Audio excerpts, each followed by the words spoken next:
Então vamos continuar. Eu estou no artigo original, né, que usa a entropia para mostrar como que os embeddings se comportam, né? E então ele fala aqui, na página 13, ele fala dessa referência aqui, ó, que é esse way que eu peguei aqui e vou deixar na descrição. Deixa eu ver onde que ele está. Esse aqui, ó. Então aqui é a implementação daquelas coisas lá, de como calcular a entropia. E está nesse link aqui, nesse GitHub tem o código. Basicamente o código são essas coisinhas aqui. Então, essa função aqui, por exemplo, que ele faz uma média. Eu vou copiar essas coisas. Vamos ver aqui. Vou colocar e vamos discutir isso aqui no nosso... Acabei escrevendo umas outras coisas aqui. Isso aqui não vem ao caso. Se for o caso, eu falo dessas coisas que passei aqui. Vamos ver aqui.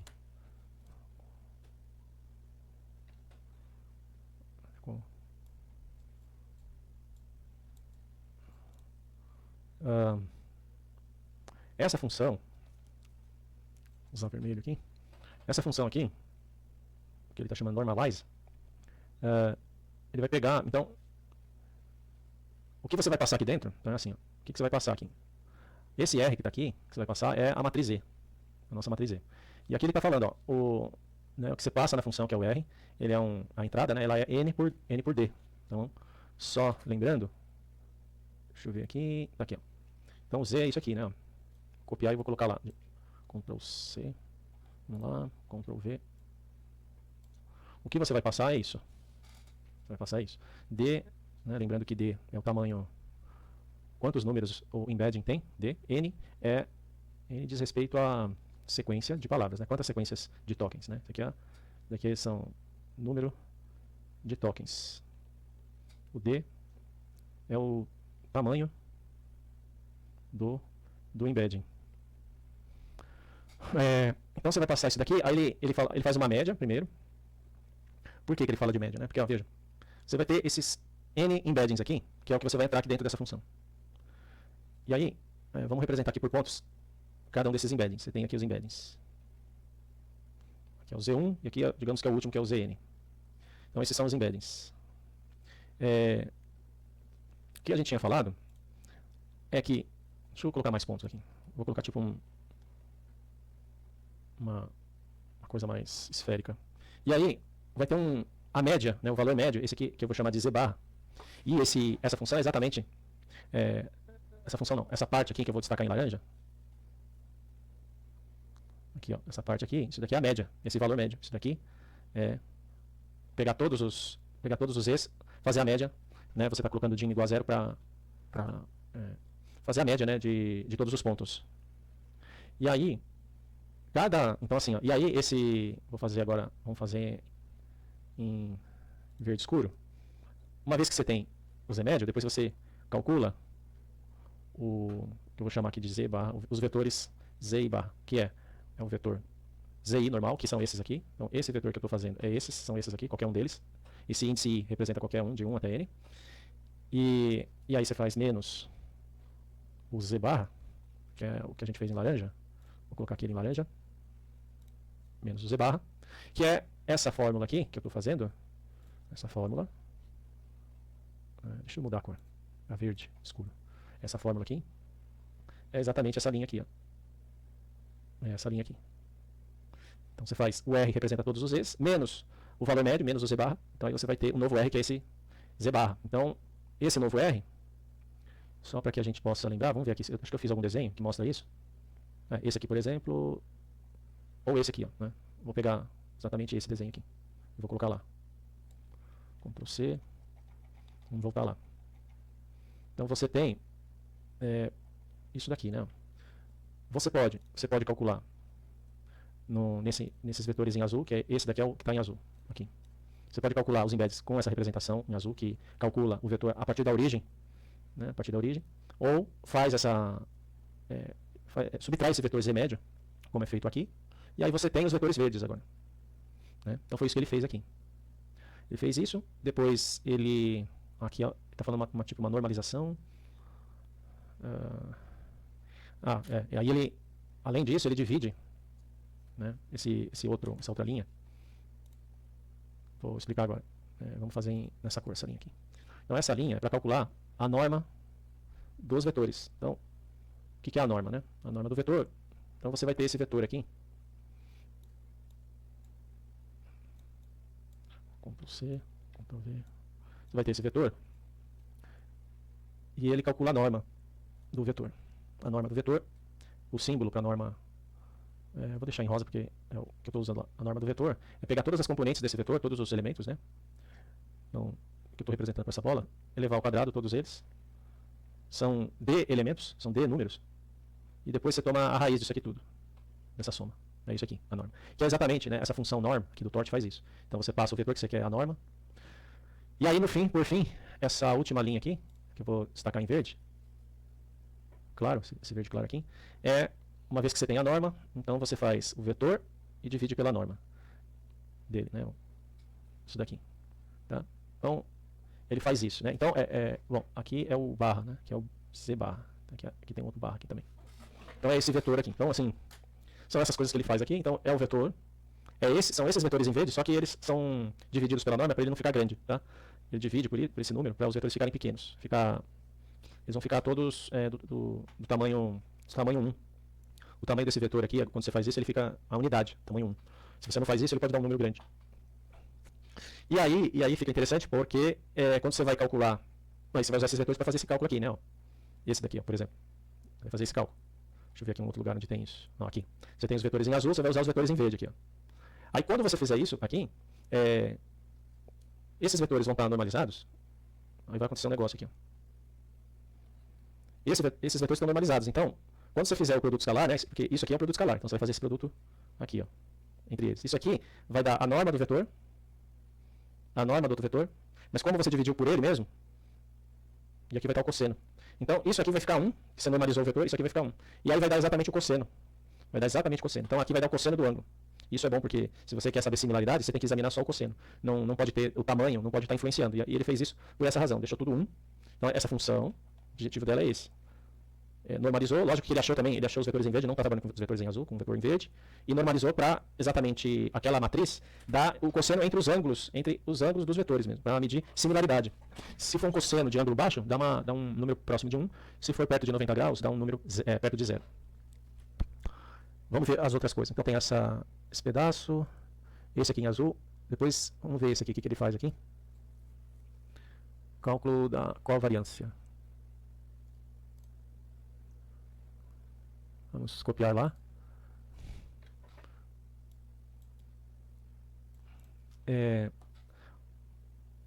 Então, uma vez que... Aí todos os vetores, né? Então ele vai retornar R, que são os vetores já normalizados. Aí, quando você passar nessa função, os vetores normalizados, o que ele vai fazer? Z igual... Z recebe isso daqui, functional normalize R. É uma normalização, né? Mas eu acho que isso aqui não vai precisar porque ele já normalizou. Ele está normalizando de novo. Eu acho isso aqui desnecessário. Nós podemos testar para ver se realmente precisa disso aqui. Eu estou achando que não precisa dessa... Isso daqui também é uma normalização. Mas os vetores já foram normalizados, né? Então, não vejo sentido nisso aqui. Né? Aqui já foi normalizado. Esse rosa aqui, ó, usou essa coisa aí. Então, vou colocar assim, ó.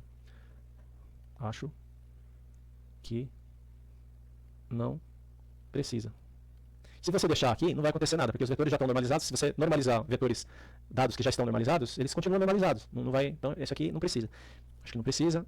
Vamos fazer assim, ó, testar a remoção. Nós vamos remover isso aqui, que eu acho que não precisa.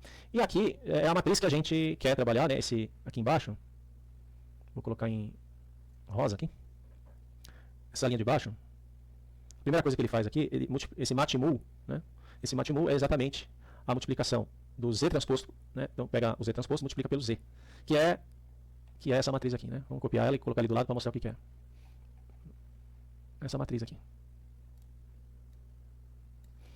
Ctrl C. Vou colocar aqui embaixo. Opa. Aqui, ó. Ctrl V. Então, essa matriz aqui, ela é a matriz. Aqui no caso ele faz diferente, né? Ele faz Z transposto por Z. Mas nós vamos fazer Z vezes Z transposto. Tá? Isso daqui é similar, né? Foi interessante mostrar isso, porque aqui tem uma correção nesse código que a gente precisa fazer. Não é Z transposto vezes Z. Tá? É Z vezes Z transposto, e tem diferença. Tá? Se você fizer, então a discussão é a seguinte, ó. Se você fizer Z vezes Z transposto, o que acontece? Ó? Então, a multiplicação, né? O que é o Z? O Z é esse camarada aqui, ó. Z é isso aqui. Z, ele tem N linhas e D colunas. Tá? Então, vamos colocar isso. Ó. O Z tem N linhas e D colunas. O Z transposto é o contrário. Transpor uma matriz é trocar, né? Inverter, né, as linhas pelas colunas. É fazer a troca de linhas por colunas. Então, o Z transposto, ele tem, o shape dele é D por N, é o contrário. Quando você multiplica duas matrizes, você tem as contas lá para fazer, que isso é o computador que vai fazer. Mas o shape é muito fácil de observar. Né? Então, primeiro, para duas matrizes se multiplicar, esses dois números aqui tem que bater. Ó. Então, eles são iguais. Ó. Isso aqui é igual a isso. E aí o resultado dessa matriz, dessa multiplicação, vai ser esse número, o shape dele vai ser esse por esse. Então, a matriz Z vezes Z transposta, isso é super importante fazer essa análise. Isso aqui, Deep Learning é a multiplicação de matriz o tempo todo. Então, isso aqui vai dar N por N. Agora, note o seguinte, se a gente fizer a mesma coisa, eu vou copiar tudo isso aqui que eu fiz e vou trocar. Vou copiar tudo isso, Ctrl C, Ctrl V, vou fazer aqui do lado. Vamos trocar aqui. Então, não é Z vezes Z transposto, e sim Z transposto por Z. Como é que está aqui no código? Ó? O código está Z transposto multiplicado por Z. Isso aqui dá uma outra coisa. Então, ó, Z transposto por Z, eu vou ter que trocar essas coisas aqui de ordem. Então, vou apagar esse negócio que está em vermelho aqui. Vou pegar o Z transposto, deixar aqui. Vou colocar esse aqui, o Z transposto em primeiro, o Z depois, aqui, ó. Aí o que vai acontecer aqui, ó? E aqui embaixo está errado, né? Não é isso. Vou até apagar aqui. O que está acontecendo aqui, ó? Então, o shape agora. Então, nós estamos vendo o seguinte. Esse aqui está batendo com esse. Então, tem a multiplicação da matriz. Porque esse aqui tem que bater com esse. E aí, o resultado dessa matriz, então a matriz Z transposta vezes Z, o shape dela é D por D. Então, vai ser D por D. Então, nota que não tem... Aqui, a matriz ela é N por N, nesse caso. Que a gente estava fazendo N por N. Aqui, nesse caso, N por N. E aqui, nesse caso, é outra história. É D por D. É uma outra matriz. Uma outra coisa. É um outro shape. Né? Aqui é D por D, aqui é N por N. O artigo aqui, esse artigo aqui que é o do original, que a gente vem trazer essa questão dos embeddings, ele fala aqui, ó, ele fala nessa parte aqui em azul, que você pode fazer, ó, você pode fazer Z transposto ou Z transposto vezes Z. O que é mais conveniente, né? Quando que o que ele fala aqui no fim, para fazer um resumo desse parágrafo, ele fala que você tanto pode trabalhar com isso ou com esse. As matrizes são diferentes, mas ele fala que são equivalentes. Está falando aqui, are equivalent to those of the covariance matrix Z transposto Z. Ele fala que é equivalente. Beleza. Mas, o que precisa pensar aqui? Aqui essa matriz, se você pensar essa aqui de baixo, se você pensar... Deixa eu colocar essas coisas, senão fica muito apertado aqui para colocar. Copiar essas coisas aqui embaixo. Então você tem duas possibilidades, ou isso aqui. Peraí. Deixa eu apenas copiar, né? Ctrl C, Ctrl V. Você tem essa possibilidade ou essa. Ctrl C, Ctrl V. No artigo ele fala, o artigo fala, você pode trabalhar tanto com isso ou com isso. Só que essa é D por D, essa é N por N. Aqui, e nós vamos tomar mais cuidado. Ó, se você pensar em modelos menores, que é o Bayes, lá, o BERT Bayes, o D é 768. Tá? Então essa matriz é 768 por 768. Tá? O N é a sequência de tokens, né? Então, o que eu estava pensando, que eu acho mais interessante fazer, para a análise ficar mais fácil, né, é a gente reduzir então, o número de palavras. Né? Então tem lá, então vamos pensar aqui, que a sequência de palavras que nós vamos analisar tem 1, 2, N palavras. Esse N eu estava pensando em usar, sei lá, algo pequeno, tipo 50. Então, são frases pequenas, uns 50 tokens, e eu acho melhor fazer isso. Tá? Porque aí a gente pega frases pequenas para a gente analisar, e aí essa matriz fica menor. E aqui ela vai ficar, se a gente usar N igual a 50, isso daqui vai ser uma matriz 50 por 50, enquanto que essa é uma matriz 768 por 768. E é exatamente o que ele fala aqui. Então, se o D for menor que o N, beleza, aí você pega D por D, a matriz D por D, mas não é o caso aqui. O N vai ser menor que D, aqui no caso que a gente vai fazer. Tá? Que eu acho, para a gente fazer esse experimento, né, a gente está com pouco tempo também e a gente quer fazer uma coisa mais rápida, eu acho melhor a gente restringir para o N, que é a sequência de toques, ser pequena.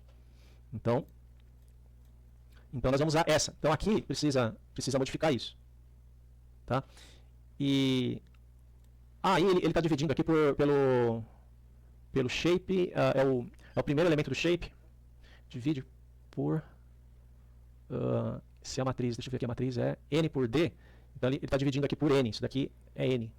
Né? Então, essa outra coisa aqui que ele faz, que eu vou colocar em laranja, isso daqui é o seguinte, né? O z shape 0 é n, e z shape 1 é d, e está dividindo por n. Isso daqui, porque ele faz essa divisão, eu confesso que não estou, assim, na fórmula que a gente usa lá, não vi esse detalhe do n. Depois a gente pode dar uma olhada lá. Mas isso aqui está meio vago para mim, não sei porque ele está dividindo por n. Mas isso também não influencia na questão de análise. Você dividir por uma coisa não é um fator assim de normalização também. Isso aqui, quando você divide por uma constante, é para os números ficarem pequenos. Né? Bom, enfim. Então, aqui está explicado, né? Então a gente explicou essa primeira função, essa segunda aqui. Vamos ver a próxima função aqui.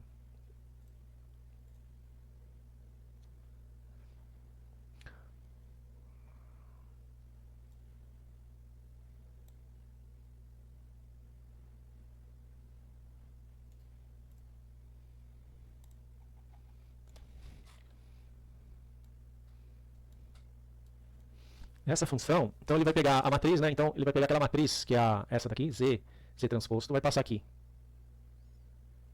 Isso aqui é o argumento da função. O que vai entrar aqui, né? Qual é a entrada dessa função? A entrada dessa função. Então, aqui dentro, você vai colocar z vezes z transposto. Aí, essa linha aqui, ele está usando uma função, que é essa função SVD aqui. Essa é a função SVD. Então você tem uma matriz M, você usa essa SVD, ele calcula a matriz, aquela matriz de lambdas para você, da matriz M. Você tem uma matriz M qualquer, né? Ele vai calcular a matriz, ele vai diagonalizar a matriz, ou seja, achar a representação diagonal da matriz, que vai ser usada para fazer o cálculo da entropia. Você não usa diretamente a matriz Z transposta. Né? Então, vamos substituir aqui por Z transposto. Z transposto. Então essa função SD faz isso. Aqui é o traço da matriz, que é o da fórmula, né? Então acho que é interessante pegar a fórmula ali para essa fórmula aqui.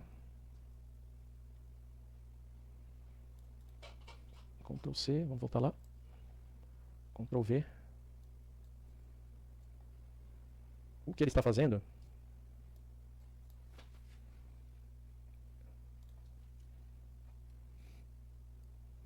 Essa linha aqui é exatamente isso aqui, ó. É achar esses lambdas e o traço da matriz aqui, ó. Exatamente isso aqui. Esse camarada. Aqui tem você vê que o que sai aqui dessa função não é só essas coisas, sai mais coisa. Isso daqui, esses lambdas é o que a gente chama de são os autovalores dessa matriz. Também sai os autovetores, que está no zero aqui, né, no elemento zero.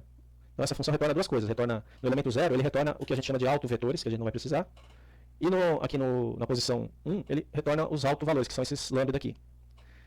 Né? Então, essa função faz isso. Aqui ele usa uma variação, não é exatamente... Aqui você vê que tem o log, né? Aqui embaixo, né? Vamos pegar aqui então.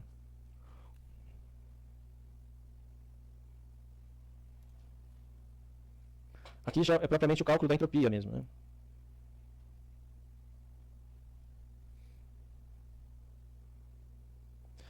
Dá para mostrar que o que ele está fazendo aqui é exatamente isso aqui, tudo isso aqui. Está um pouco diferente, talvez não dê para visualizar assim diretamente, teria que fazer uma manipulação matemática aqui para mostrar, mas é o log, né? O log está aqui, que é esse log. Aqui você vai entrar com todos os lambdas aqui. Aí aparece lambda aqui fora também, ó, porque esse alto valor, né? Então aqui no azul calculou esses lambdas e ele aparece aqui fora. Aqui não tem fora, ó, você pode ver que não tem. Mas, quer ver? Ó, se você fizer isso aqui, ó, que ali vai aparecer log lambda ao quadrado. Aqui vai ficar um menos, porque o alfa é 2 aqui. Isso aqui, com alfa 2, isso aqui fica um menos. Aqui vai aparecer um monte de lambda. E umas propriedades de... eu não sei deduzir isso agora, mas essa parte aqui é uma outra forma de calcular essa expressão. Vamos ver aqui se ele fala no artigo, né? Esse artigo aqui ele fala...